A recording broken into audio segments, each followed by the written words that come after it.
వైఎస్ఆర్ కాంగ్రెస్ పార్టీలో ద్వారంపూడి చంద్రశేఖర్ రెడ్డి అనే పేరు వింటే అణువణువున ఆగ్రహం తొలగులుతారు ప్రతి జనసేన కార్యకర్త, పవన్ కళ్యాణ్ అభిమాని. పవన్ కళ్యాణ్ని వ్యక్తిగతంగా దూషించి తన పెళ్ళిళ్ళ గురించి తీవ్రమైనటువంటి వ్యాఖ్యలు చేశారన్నటువంటిది వాళ్ళకి చాలా ఆగ్రహం.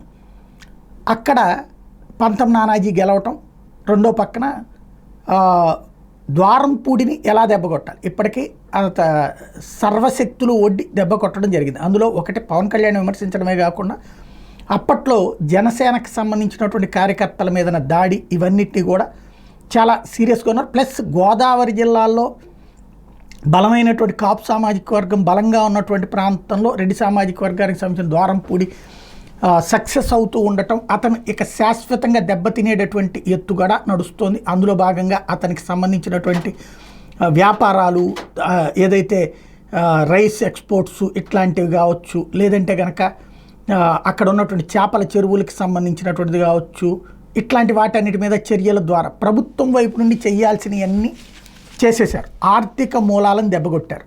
ఇప్పుడు నెక్స్ట్ అతనికి ఒక కొత్తది వ్యక్తిగతంగా ఒక ఇష్యూ నడవబోతోంది. ప్రస్తుతం గోదావరి జిల్లాలో జరుగుతున్నటువంటి చర్చ, ఒక మహిళ ద్వారా అతని మీద కేసు పెట్టబోతున్నారు. ఏదైతే కాదంబరి జత్వాని కేసు ద్వారా విద్యాసాగరు లేకపోతే మరికొంతమంది మీద ఎలా అయితే కేసులు నమోదైనాయో అట్లాగా ఇప్పుడు ఆ అమ్మాయి ద్వారా ద్వారంపూడి మీద కేసు పెట్టడానికి రంగం సిద్ధమవుతోంది.